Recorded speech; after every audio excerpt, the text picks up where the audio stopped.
Hi guys, எல்லாருக்கும் வணக்கம். Welcome back to the channel SP stories. உண்மையிலேயே சொல்கிறேன், வீடியோக்குள்ளே போகிறதுக்கு முன்னாடி உங்களுக்கு ரொம்ப மோசமான க்ரைம் கண்டென்ட்ஸ்லாம் பார்த்தா மைண்ட் டிஸ்டர்ப் ஆகும் அப்படின்னா இந்த வீடியோ உங்களுக்கானது கிடையாது. ஏன்னா இது ஒரு நார்மலான க்ரைமாக நம்ம கடந்து போயிட முடியாது. இந்த க்ரைம் நடந்த காலகட்டத்தில் அந்த கவர்மெண்ட்டே அந்த கொலையாளியை நம்பலை.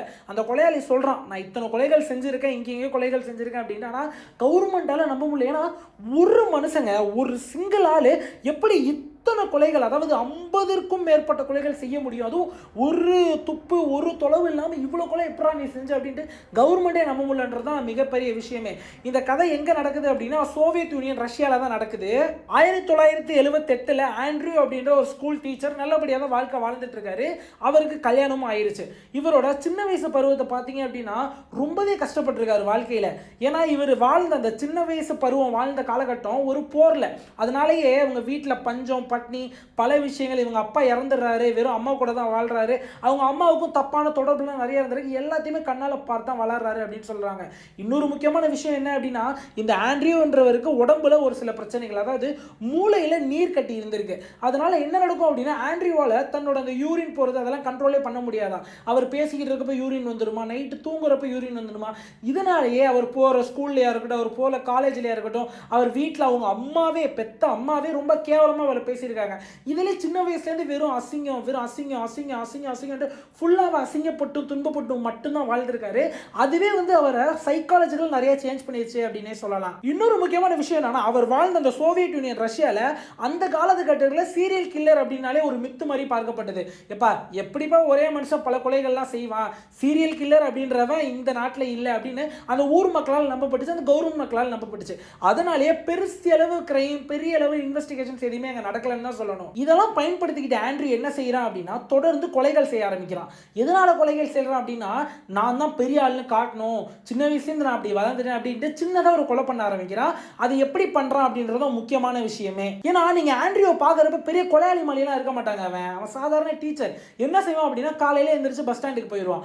பஸ் ஸ்டாண்டுக்கு வர டீனேஜ் பொண்ணுங்க, ரொம்ப வயசு கம்மியாக உள்ள பொண்ணுங்கள்ட்ட ஜாலியாக பேச்சு கொடுக்க ஆரம்பிப்பான். பேச்சு கொடுத்து அதாவது ஒரு நல்ல மாதிரி ஆக்ட் பண்ணுவான். இப்போ அவங்களுக்கு பசியில் இருந்தாங்க அப்படின்னா, வாங்க நம்ம எதனா வெளியில் சாப்பிட போகலாம், எதனா பண உதவி அவங்களுக்கு தேவை இருந்தால் இவன் பணம் கொடுப்பானா. இந்த மாதிரி ரொம்ப நல்ல பேரை ஃபஸ்ட்டு வளர்த்துப்பான். நல்ல பேரை வளர்த்துட்டு அப்படியே அவங்களுக்கு பொறுமையாக பேசிட்டு ஒரு காட்டு சைடு அழைச்சிட்டு போயிட்டு அங்கே வச்சு தான் கொலை பண்ணுவான். அவன் கொலை பண்ணுறது எப்படின்னு கேட்டிங்கன்னு வைங்களேன், 2 கையும் கட்டி கீழே அவங்கள முட்டி போட வச்சு தான் தான் பெரிய ஆளு அப்படின்ட்டு மேலே ஏறி நின்றுட்டு வாயில் காஞ்ச இலைகள்லாம் இருக்கு இல்லையா, அந்த காஞ்ச இலைகள்லாம் அவங்க வாயில் வச்சு அதுக்கப்புறம் ஷார்ப்பான டூல்ஸை வச்சு கழுத்தை அறுத்து நெஞ்சிலே குத்துவான்னு சொல்லப்படுது. கிட்டத்தட்ட 20-30 தடவை ஸ்டாப், அதாவது குத்திக்கிட்டே இருப்பான். குத்தி கொண்டுட்டு இவன் பாட்டுக்கு போயிடுவான் வீட்டுக்கு. இந்த மாதிரிலாம் கொலைகள் நடந்துக்கிட்டே இருக்க தொடர்ச்சி. ஆனால் இந்த போலீஸ் என்ன செய்கிறாங்க அப்படின்னா, நான் முன்னாடியே சொன்னேன் இல்லையா, அவங்க ஊரில் சீரியல் கில்லர் அப்படின்றாலே மித்து அப்படின்றதுனால போலீஸ் எந்த ஒரு கொலைகளையுமே கனெக்டே செய்ய மாட்டாங்க. எல்லாமே தனித்தனியாக நடந்த கொலைகள் அப்படின்ட்டு தனித்தனியாக விசாரித்து எவனோ ஒருத்தனை பிடிச்சி அவனை சுட்டு தள்ளிட்டு இருக்காங்க. ஸோ இவன் தான் கொலையாளி அப்படின்னு யாருக்குமே தெரியவே இல்லை. கிட்டத்தட்ட அடுக்கடுக்கான கொலைகள், பல கொலைகள் பண்ணிக்கிட்டே வந்திருக்கான். அப்போ என்ன நடக்குது அப்படின்னா, பல்வேறு காலேஜில், பல்வேறு ஸ்கூல்ஸில், பல்வேறு பஸ் ஸ்டாப்ஸில், பல்வேறு ரயில்வே ஸ்டேஷன்ஸில் எல்லா இடத்துலையுமே பொண்ணுங்களும், சின்ன வயசு பொண்ணுங்க, பெரிய வயசு பொண்ணுங்க, மூதாட்டிங்க எல்லாருமே காணா போயிட்டே இருக்காங்க. இதையுமே இந்த கவர்மெண்ட் எப்படி நடக்குது அப்படின்னா, வேற ஏதாவது ஹியூமன் டிராஃபிக்கிங்காக இருக்கும், அதாவது இந்த மக்களை கடத்துறது அந்த மாதிரியா இருக்கும் அப்படின்ட்டு இதே சாதாரணமே விட்டுறாங்க. ஆனால் இவ்வளோ கொலைகளும் பண்ணுறது யாரு? ஆண்ட்ரியூ தான். ஒவ்வொருத்தங்களையும் பேசி, நல்ல முறையாக பேசி ஏமாற்றி அவங்களை அழைச்சிட்டு கொலை பண்ணிக்கிட்டே இருக்காங்க. கிட்டத்தட்ட 12 வருஷமாக கொலை பண்ணிட்டு இருந்திருக்கான். மோர் தென் 56 கேர்ள்ஸ் அப்படின்னு சொல்கிறாங்க. இதெல்லாம் இருக்கட்டுங்க, போலீஸ் அப்படியுமே ஆண்ட்ரியூவை பிடிச்சாங்க. 1984 ஆண்ட்ரியூவை ஒரு தடவை அரெஸ்ட் பண்ணுறாங்க. எதுக்காக அரெஸ்ட் பண்ணுறாங்க அப்படின்னா, ஒரு சின்ன வைலன்ஸ் கேஸில் அரெஸ்ட் பண்ணுறாங்க. சந்தேகன் பேரில் தான் அரெஸ்ட் பண்ணுறாங்க. அவன் தான் கொண்டாடுறான், எதுவுமே தெரியாது. அப்பயுமே போலீஸ் கொஞ்சம் இன்வெஸ்டிகேஷனை கொஞ்சம் தீவிரமாக செய்யாமல் என்ன செய்கிறாங்க அப்படின்னா, இப்போ இவனே ஒரு வாத்தியார், எதனா தண்ணியை போட்டு அந்த கிரைமில் நடந்த ஏரியாவில் இருந்திருப்பான், அதனால தான் நம்ம பிடிச்சிட்டு வந்துட்டோம் போல அப்படின்ட்டு. ஏன்னா அவனை பார்த்தா கொலையாளி மாதிரியே தெரில. ஏன்னா ரொம்ப பயண சுபாவமாக இருக்கான். போலீஸில் அவன்கிட்ட கேள்வி கேட்குறப்பே அழுதுருக்கான் சம்மந்தமே இல்லாமல். அப்பயே போலீஸ் நினைக்கிறாங்க, இந்த தொடரடி பையெல்லாம் கொலை பண்ணியிருக்க மாட்டான் அப்படின்னு நினச்சிட்டு அவனை நார்மலாக விசாரிச்சு வீட்டுக்கு அனுப்பிச்சிடுறாங்க. வீட்டுக்கு அமுச்சும் 6 வருஷம் தொடர்ந்து கொலை பண்ணிகிட்டே தான் இருந்திருக்கான். இதெல்லாம் அந்த போலீஸ்க்கு எதுவுமே தெரியல. இப்போதான் என்ன நடக்குது அப்படின்னா, ஒரு பிரிட்ஜுக்கு கீழே ஒரு பெண்ணோட சடலம் கிடைக்குது. அந்த சடலத்தை எடுத்து பார்த்தா ரொம்ப மோசமான முறையில் அந்த பொண்ணை கொண்டிருக்காங்க. அதே மாதிரி அந்த பொண்ணோட வாயிலையும் காஞ்ச இலைகள்லாம் இருக்கு. இதுல முக்கியமான சம்பவம் என்னன்னா, அந்த பொண்ணு உடம்புல நிறைய ரத்தக்கரைகள். அந்த ரத்தக்கரைகள் அந்த பொண்ணு உடம்புல மட்டும் இல்லைங்க, அந்த பொண்ணு அப்பதான் எடுத்து கீழே போட்டிருக்காங்க அந்த பிரிட்ஜு கீழே. அந்த ரத்தக்கரைகள் எல்லாமே அந்த தரையில் ஃபுல்லாக வந்து படர்ந்துருக்கு. போலீஸ் என்ன செய்கிறாங்க அப்படின்னா மோப்ப நாய்களை வச்சு அந்த ரத்தக்கரையை பின்தொடர்ந்து போயிட்டே இருக்காங்க. அந்த ரத்தக்கரை எங்கே தெரியுமா போய் கடைசியாக முடியுது? ஆண்ட்ரியோட வீட்டில் தான். அப்போ தான் போலீஸ் நினைக்கிறாங்க இந்த பொண்ணை கொன்னது ஆண்ட்ரியூ தான் அப்படின்னு நினச்சி ஆண்ட்ரியை பிடிச்சி அரெஸ்ட் பண்ணிட்டு போகிறாங்க. இப்பயுமே எதுக்காக தான் இவன் அரெஸ்ட் பண்ணுறாங்க? இந்த ஒரு பொண்ணை இவன் கொண்டிருக்கான்னு அரெஸ்ட் பண்ணுறாங்க. இப்போயும் போலீஸ்க்கு எதுவுமே தெரியாது. இவனை பிடிச்சிட்டு போய் விசாரிக்கிறப்ப தான் பல திடுக்கிடும் விஷயங்கள் தெரிய வந்துச்சு போலீஸ்க்கு. இன்னொரு முக்கியமான விஷயம் என்னன்னா, அந்த காலகட்டத்தில் பெருசாக வந்து டிஎன்ஏ ஆய்வு எதுவுமே இல்லையா. இந்த பொண்ணு கடைசியாக அந்த சடலம் மாட்டுச்சு தெரியுமா, அப்போ தான் அந்த டிஎன்ஏ டெஸ்டிங் எல்லாமே அந்த காலத்தில் இருந்திருக்கு. சரி ஓகே, டிஎன்ஏ டெஸ்ட்லாம் பண்ணி பார்த்தப்ப தான் தெரிஞ்சிச்சு ஆண்ட்ரியோட பல்வேறு கொலைகள், கிட்டத்தட்ட 5 கொலைகள் செஞ்சிருக்கான் அப்படின்னு ஃபர்ஸ்ட் கண்டுபிடிக்கிறாங்க. சரி ஓகே, இன்னும் பின்னோக்கி போகலாம், இன்னும் பழைய கிரைமெல்லாம் இவரோட அசோசியேட் பண்ணி பார்ப்போம் அப்படின்ட்டு பழைய காணாம போன பிணங்கள், பழைய தோண்டி எடுத்த பிணங்கள் எல்லாத்தையும் எடுத்து இந்த டிஎன்ஏ டெஸ்ட் இவனோட செஞ்சு பார்க்குறாங்க.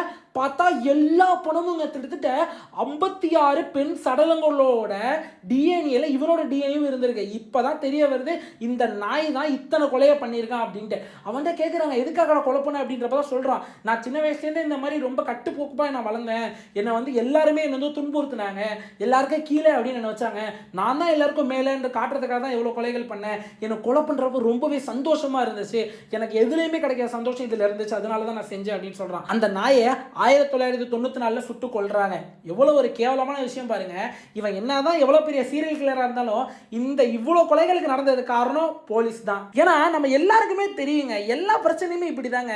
சின்னதாக இருக்கப்பயே அதை வந்து வேரோடு அறுத்துடணும். அதை வளர விட்டாலே இவ்வளோ பெரிய பிரச்சனை தான் முடியும். இது ரொம்பவே ஒரு பயங்கரமான அதிர்வலையே சோவியத் யூனியனில் ஏற்பட்டுச்சு அப்படின்னு சொல்லலாம். ஏன்னா இந்த கொலைலாம் நடக்காத வரையுமே சீரியல் கில்லர் அப்படின்றதே ஒரு மெத்து, ஒரு வதந்தி.